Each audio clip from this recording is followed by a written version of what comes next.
Asia chun tu zan lai chan zonga tharan kahin koi boy mun sang asang le azing thitim chamnak pyo zong kan program chan han na kamun thok jang ko nalai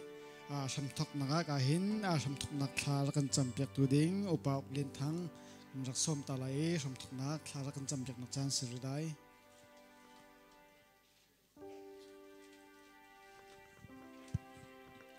Sajam nasi, adot nak level ni nak akademi kamjak min kembetian boipa, masukkan min thang terskau se, nemi nafan halon nak kantot boipa, ni hinzong boipa nang makin ni thang terkot boipa, atu sebulan canzong boipa, hikam huna asang le boipa azing hazong boipa chung kerja dengi boipa, nang mani boipa ane tintu nak zong atak ini tingter lai cah ini lom tukin chan kau, atu zong boipa anca boipa cium sajam nak zong kantok sang lai. Aram tokin boipa alai dong tiang boipa nam tiang tharo tiang lam kan troi kum impi sam kau tin kam tu scrim thla kan jam kum yak kum thian amen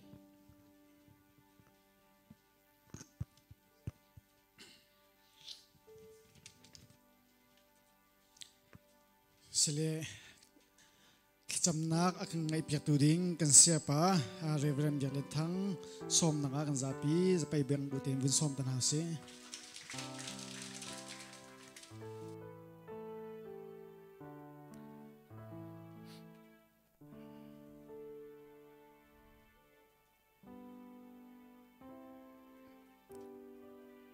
Hello. Asia chun tu zan lei chan zonga kan dot mi kan falaka hin asang le azing zong pathian maya mepi maya athar tin thacham pia khoding in chan tha chan sung lo chan du nung akan jang phatu kan biak mi kan pathian asi cha mai sibik amin thiang thang tha ko se tu zan lei chan zonga asang le azing adoi kam hun ara khomi zoom tu pathian min an di lak chunga longlom nak chim chok lo kan ngai pathian tu ne tharin thachwa nak in pe kon ha se ti kha wan chim ta kadu la sia chun kan chan hi atlai pa chang cha kan chan chunga kan lut na lai apakhat na ka pathian bia ka vunrel mai sa ta lai kan chan kha bulletin kan di lakin photi kan si ko cha khan bulletin ning te khin kan kal ko lai le pathian bia korin kot khat nak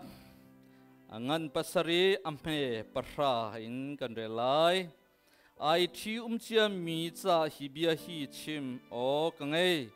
keima bia man aselo boy pa bia tu asi nuni ava kha kir takrim nuni ava kha akir takrim simlai lo akir takachun vangai lo in ko se asilo le ava he chun irem than ko na se chun pa ni anupi kha ma rim la se tiati chun habru angan saithum amme rel nak palin thit nak hi mi vialte ni kan mai za ok asi nulawa hi sum ok lak an si veve ok asi nulapa sual nak atu amin hale wa chong in pa adu min ha chu pathian ni an bia achain halai chathiang kan relmi kan di lakcha pathian e tharin thachona kan pek pek ko se asia chun tu chana chun nungak kahin emin pathian thang that nak hla kahin sadingin kan dilak zapai beng buin som nau solo chu chunga chun mo pi le koi pi le redis chu koi te anlu nak chan asrilai kha kan dilakin zapai beng buin som nau se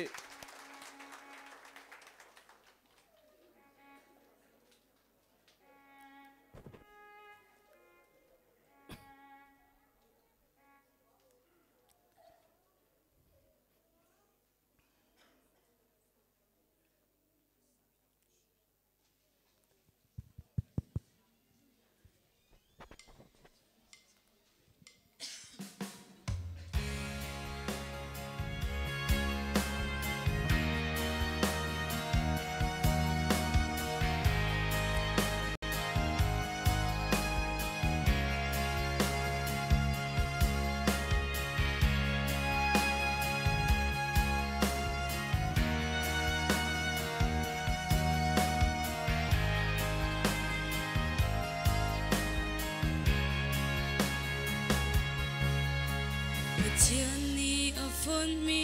na kan hoi do a sang le a jing ni hin ni in Pathian mai le minung maya pungka nu levati nan si chang nun nak le dot na in chung khar cha dir mina lom nak si se ngay chợt na giống si se nan ton ding mi vel te hi boy paku da chan dung zal ulo nan lam atluan ter khâu tu chu pathian long a si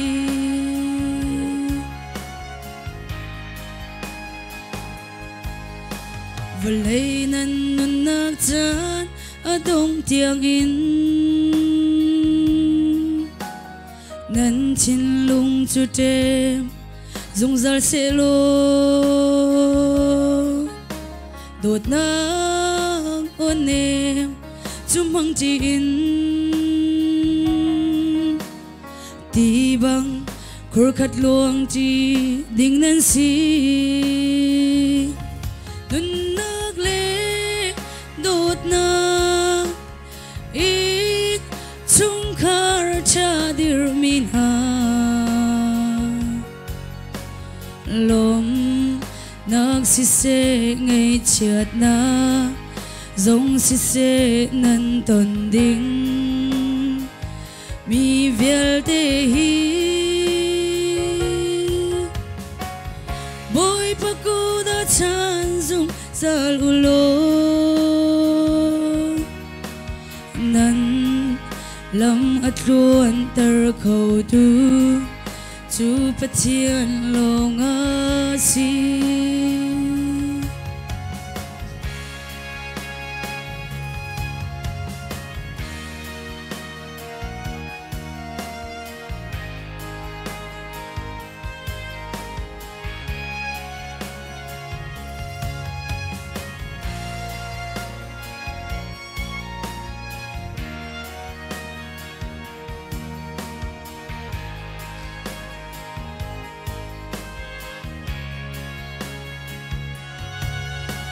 Pathian ni adot na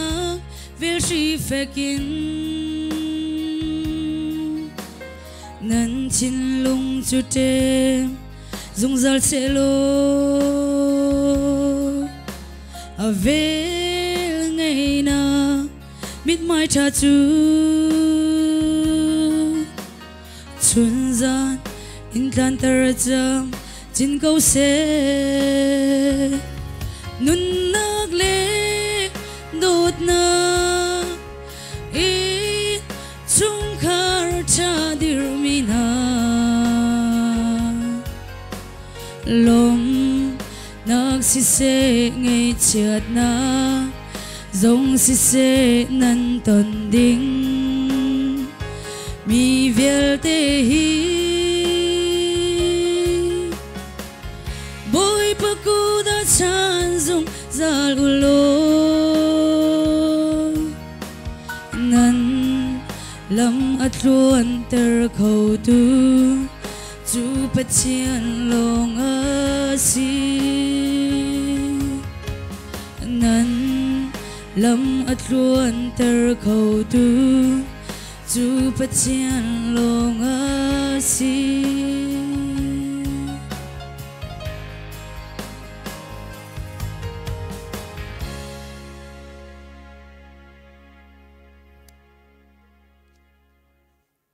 lung lop na chim chok lo kan ngai pathian ni tharin thla chona kan pek pek ko se asia chun tu chana chun zbc krifa bu zali le somruk le priet kha kan ti lakin kan diar na lai pakhat nak le chorus kan sak na lai chu chunga chun kahin mau pale mau nu an panhitin mun ma an laknak sitilai kan tilak diam halai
dilak itu halai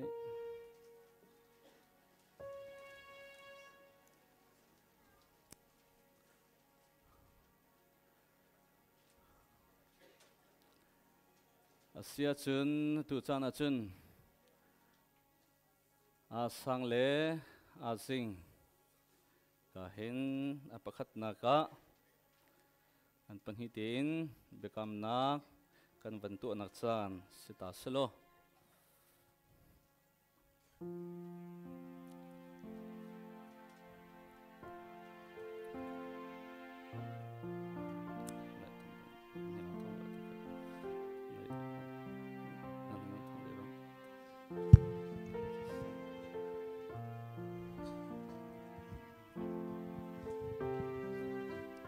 ka Asia chun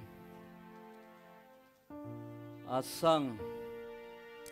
bekam nak kan bentuk talai asang nihin ni nanapi asibi asing hi kadot sung salai kazau kensung salai nihini Pachian maile mepivial te maya bekam na kan tu mihi kazul shimlai tia bia nakam mo si kakam nakam tak mo si kakam tak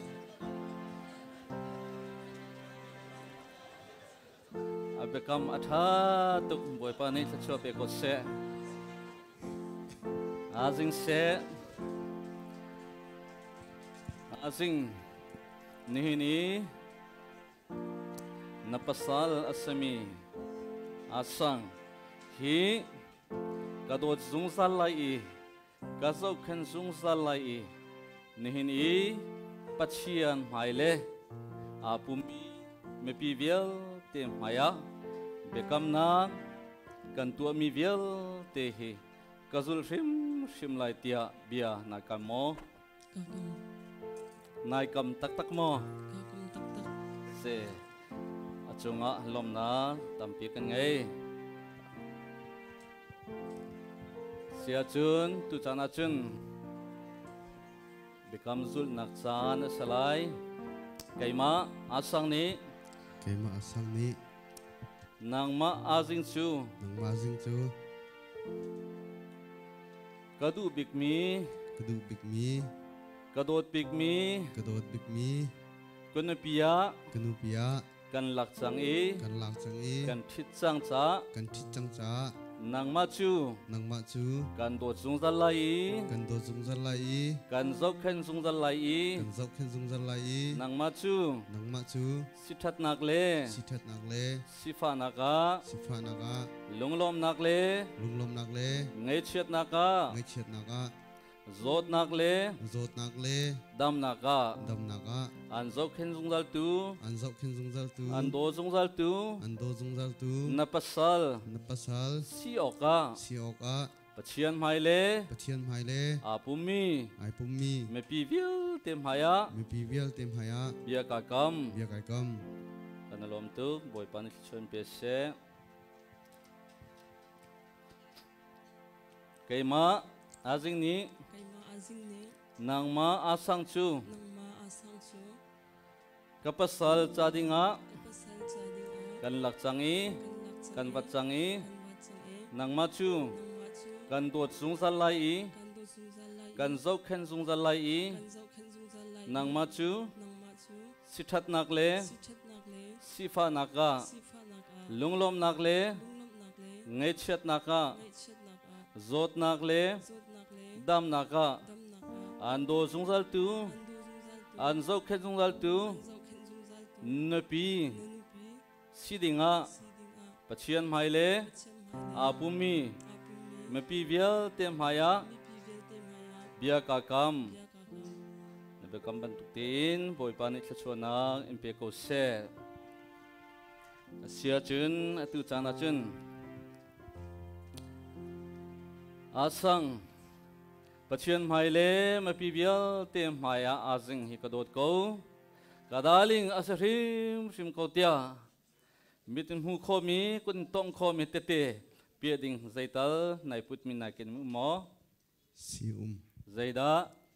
zung bun zungbun atha tu kan lom tuk zungbun ya patam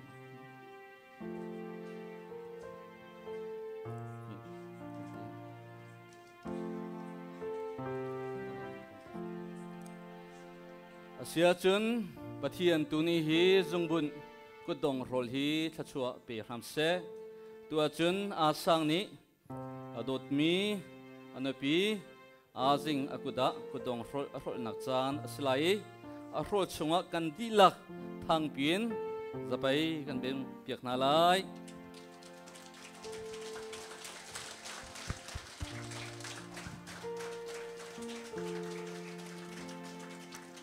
se kanalom tu asia chun nang asing pachian mai le apumi mapi via te maya asang hi kadot bak kadu bak kawa asrim sim tia tate mitin mu khomi kun tong khomi thil zaital nai putmi ve mo zaida Kutong shol. kutong sol kanalom tu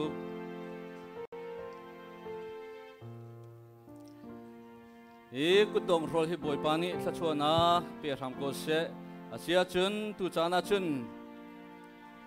azing ni anpa asami asang akuda kudong rol nak chan aselai kan dilak zapai kan beng pek na lai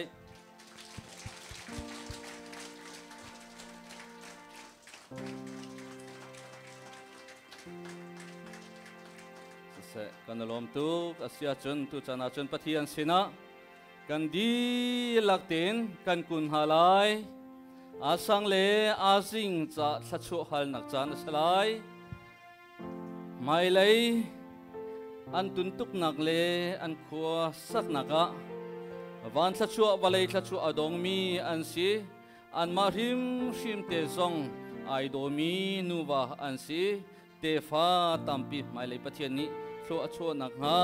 an cha a thacham piak na kan di lakten kan nei halai kan di lakin thacham piak na kan nei halai kan mit chim nau se zong zalanong mi kan biak mi boy pa kan pachian tu san lai chan song a boy pa nang mani na fala na kan to i alai ten nodot mi asang se azing zong se nang man boy pa nuwa na sernai tu zan le chan songa nam hai le me pi vial te mai kun in na sin athar te in boy pa thacham pia khona chan tha chan sung loi chan du nung boy pa na kan jang pha cha na chunga kan lom tuk boy pa na min thiang thang tha ko se tu zan le chan songa anung mi pachian nam hai le me pi vial te mai ya bekam nak an tu I bekam nak an ser I zaitik mana arok kholong mi sui zung bun zong an thlen I hitaban tuk ten boy pa pachian nuwa an sinak le chungkhar an dir naka valaya si cha boy pa achana thini boy pa aden nak chan zong umlai valai ni boy pa pachian harsat nak ni an chunga boy pa atlung chan zong tampi umlai simhan selo lungchung in boy pa asami bantukin boy pa pachian anadot nak le anatlai chan naki zai man boy pa selo pakala pakat karla ka dot na chinlung zonro na pakala pakat ethai thiam na chinlung jatachun boy pa an ngai I namhaya boy pa nang masun par na alang tertu mi phunvial te cha chite bantukin al I mai bang in acheu I khoi tu zu bantukin boy pa athumi du anong mi mini fupan mi mini bauchan mi sutung bantukin an sikhonak lai an cha zong boy pa thlakan champiak na kan lom tu maile an tuntuk khusak nak zonga nang man van tha chu from na lo walai tha chu from kon hati an cha zong thlakan champiak na fanu fa pa tha chu zong nang man e tharin pe kon hati an cha thlakan champiak na kan lom tuk sun par nak thang that nak vial te na ta sidi ko se tu zan le chan songa na dot mi ka hin asang se azing sa na sinakun in thla kan cham nak vial te nang man e tharin thla chuana kan pek pe ko tia kham tu Jesu Christ na famin khat bo chanin lom na khen na sin thla kan cham kan biak mi boy pa kan pachian amen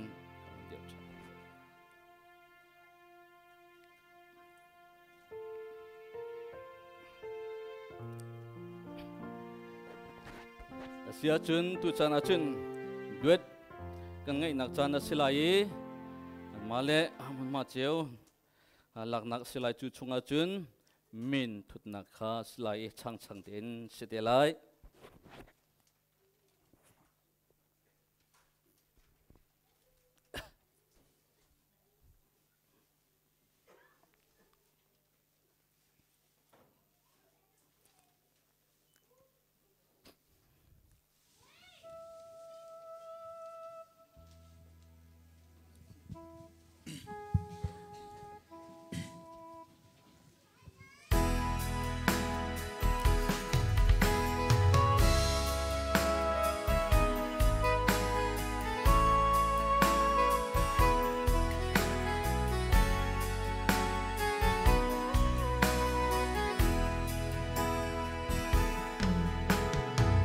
Chân đi phun min hà chu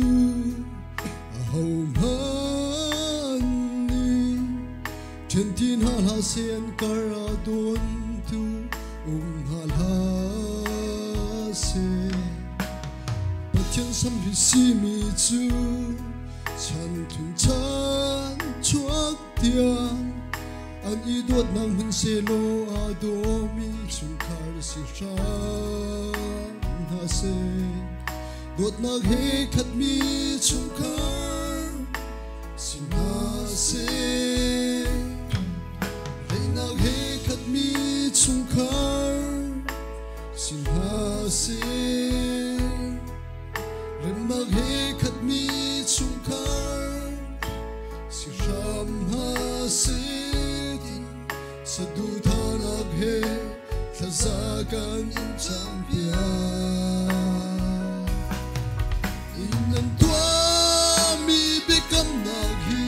khát mi bia cầm mang si sero lần tuần ăn sar mi thiêu vial te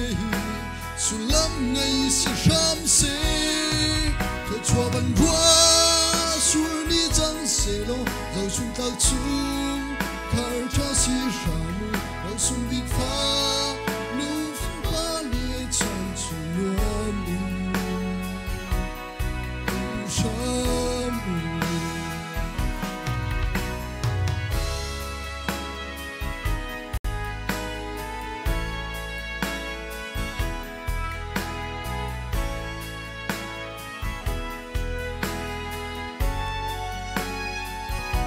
Amin kada sika.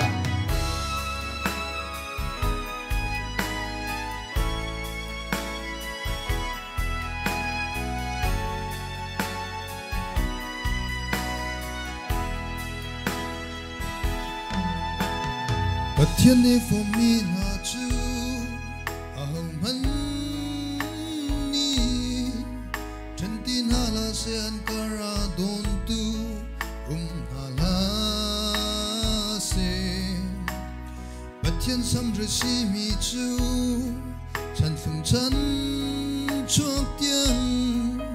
an i do dang hun se lo a do mi chung khar si sham na se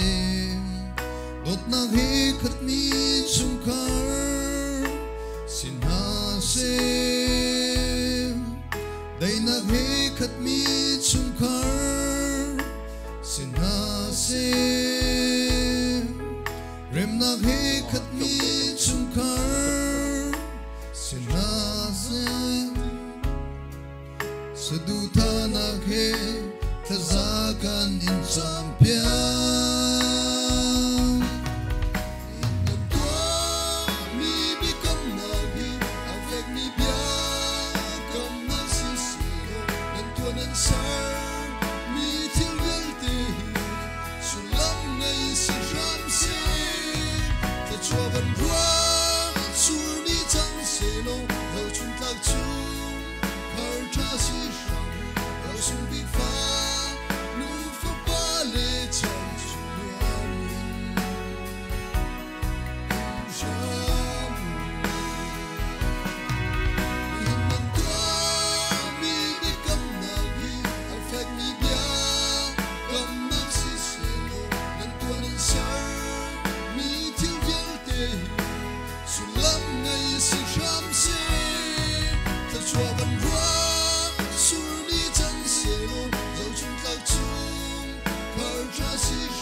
Pan super nak coba saya.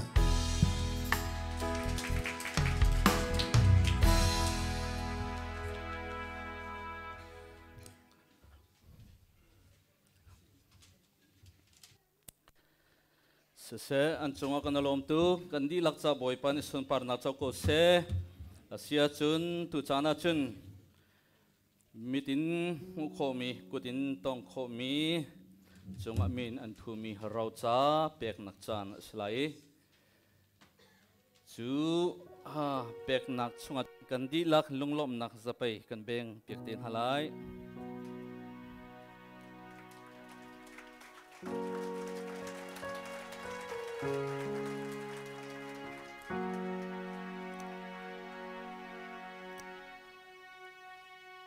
Asia chun tu chana chun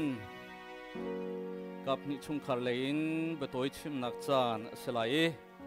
mai sebega pa lein an chim salai chu dik tika nu lein an chim lai tu chun chana ka hin asang ni ka si her ngai ve betoi chim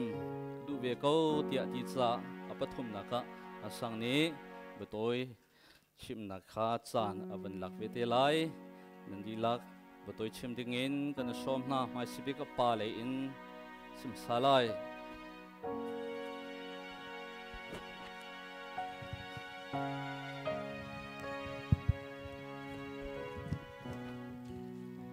tu bentuk in kan ni sung loi hang khau ding in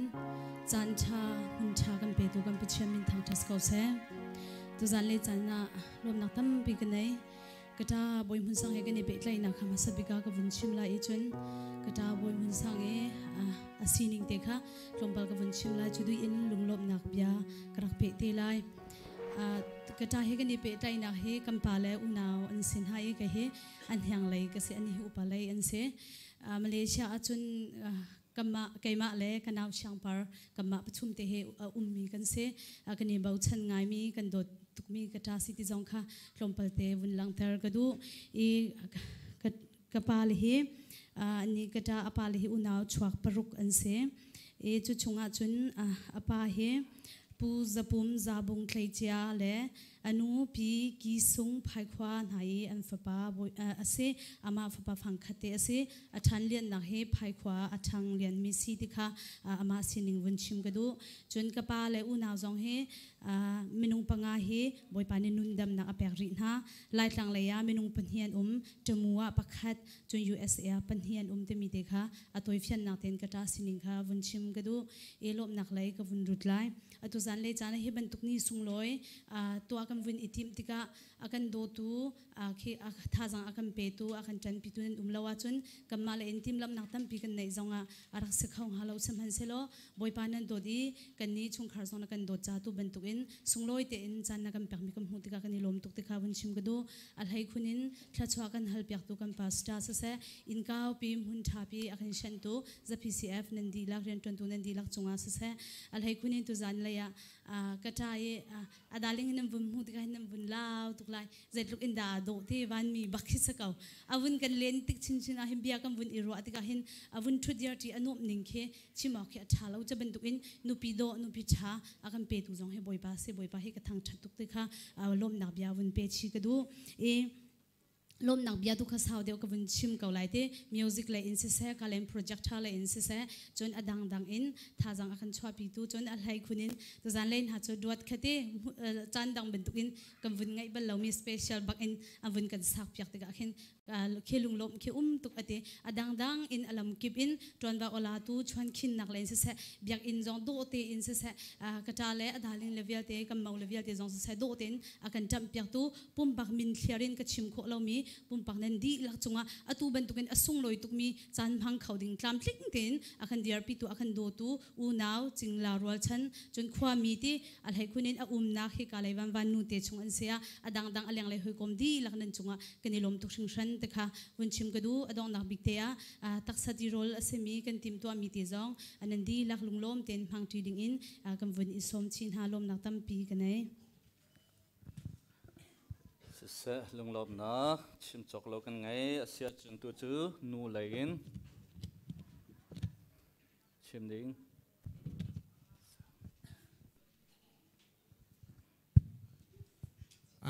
nu lai be chim nak lunglom be toy chim nak chan tha kan pe tu kan pastor nan chunga lu lop nak tam pi kan ngai nu ajing he u naw panga chok an se anu he tu leo ral jam dial hun aizola khosa e apa he positilio ko sa mi se chiti chen anu le apa umlo nak chopi umlo nak kuli tu nak rama hi ka hen nu van hai lo le pa van hai lo in lom nak akan telpi khau tu nu le pa u le naw nan chunga tam pi lom nak kan ngai in nan kan dot na khapum pa kan homen kan in cham khon hala lo pathian tu ni aletin thla chu in pe ko na sa enu ajing he ama ai unaw panga chuaka hen upabik se nu pani en se pa pathum chiti chun he ka hen khwa lai se sa kan ma lai le khwa lai kan hitu ko lai ma nan ma lai peng tlang lai e thai bel lo lang hal bel lo hitluk hen nan dak kan do te nan dak kan chu pi cha nan chunga hin lunglom nak chim chok lo kan ngai pathian tu ne le tin lam in foi thang ko na sa hi ka hen kan biak in kan tam piak tu minau kan pastor te sa alakara chan tha nan chan sung loi te ni te hin nan da kan chu pi kho mi he aletin pathian tu ni thla chu in pe thang ko na sa kap ni lai chung kharen ti rol pai bang nak an tu than nai hi ho me pum pak tin lo in nan kan tel pi than nak lai rang pha kan in nol than na tam pi ni lom chun ta adang dang lei ka hin nam lo sual sia chun asang dok naka to tôi chim in cần sống sang lại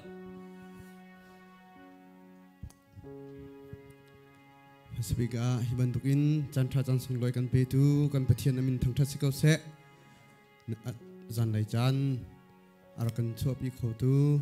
zum tu nu pa u le naw hoi kom dot nan di lak chunga lom nak chim chok lo ka ngai Malaysia kompi kum hlai li chung ko ma hin hiban tuk asung loi mi ni la chan hi kam hang ti lai ti hi kai rot bal lo nu le pa lo na khomi ram mi lo lâu nạc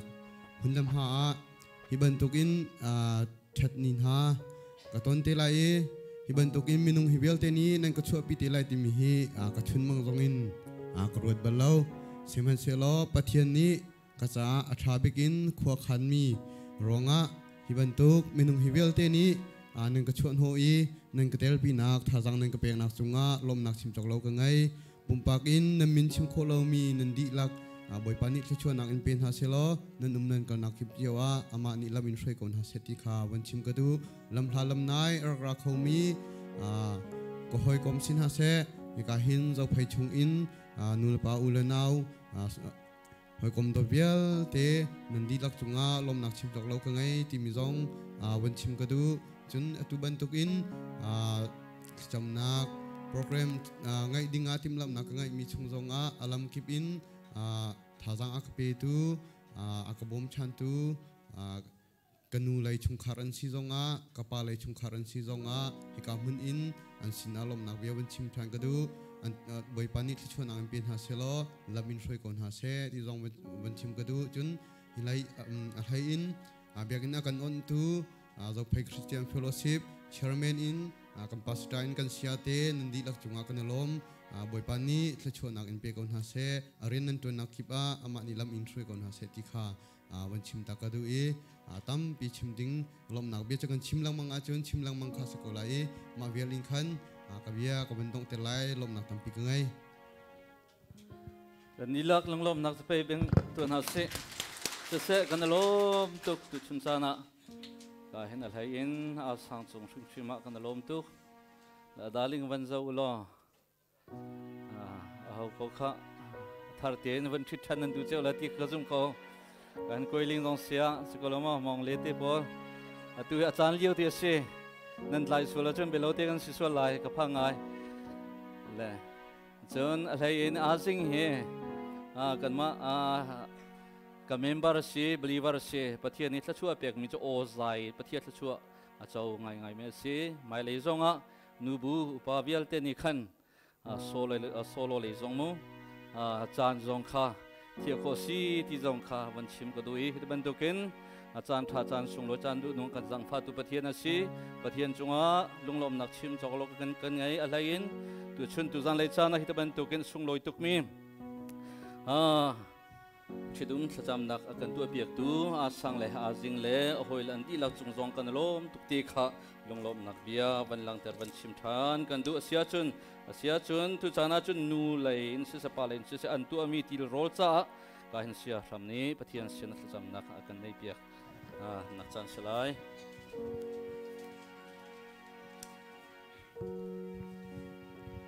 pathian sin thla kan cham malai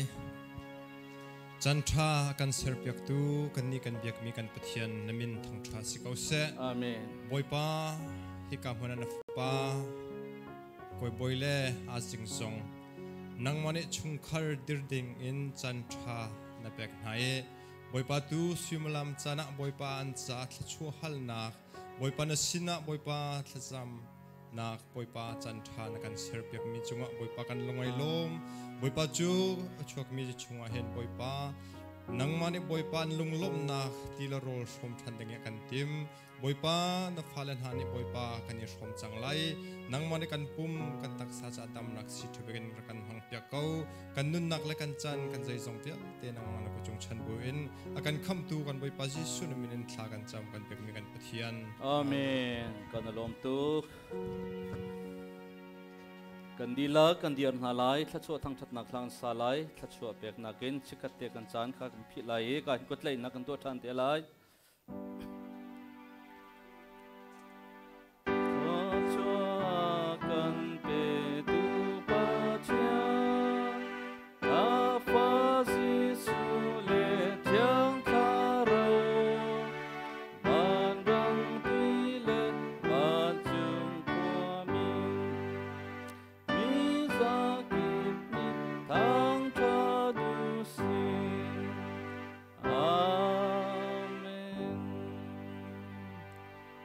Hallelujah kan do tu kan biak mi boy pa kan pathian mai sibi kan min siang thang tha ko se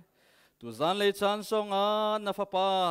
a sang le na fanu a sing a do i he kam hona arak chu pi tu zoom tu fanu fa pa andi lak chunga se se tu zan le chan song a nam hai ka le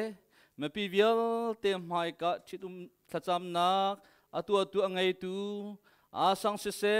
azing sise an ma he a petle mi ching la solo rol chan andi lakchunga papa chian akan dot na kan boy pa Jesu Christ vel athat na thiang thara umpi nak le chon piak nak chu na fal kan di lakchunga donglo in phun cham chin ko se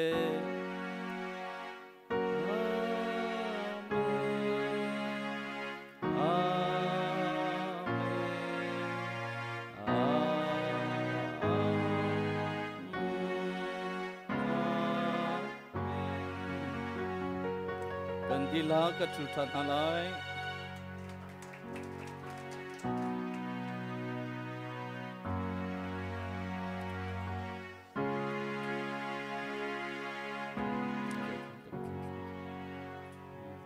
ka nga chang kan ready chang ko he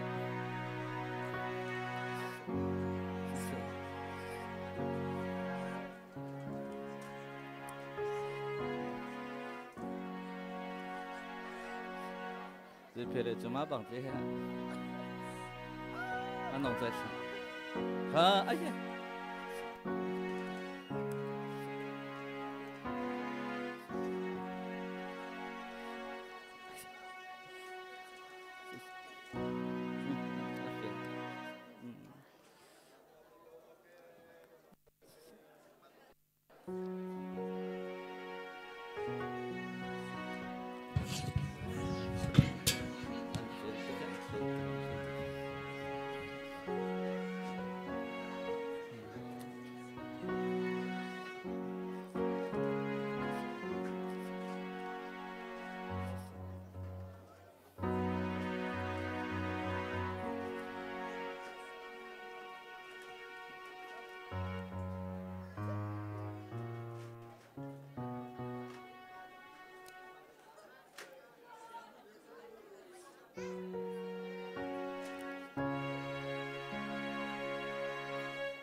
Sesama mana dengan telpon.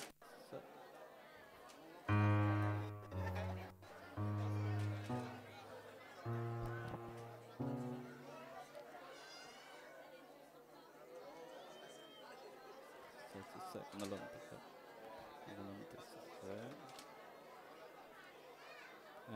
sesuatu po sesuatu besit sesuatu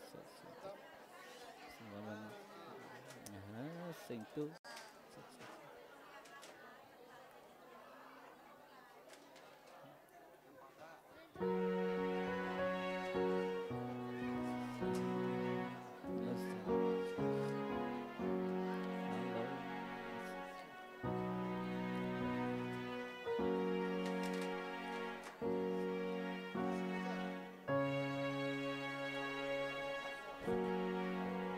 Thank you.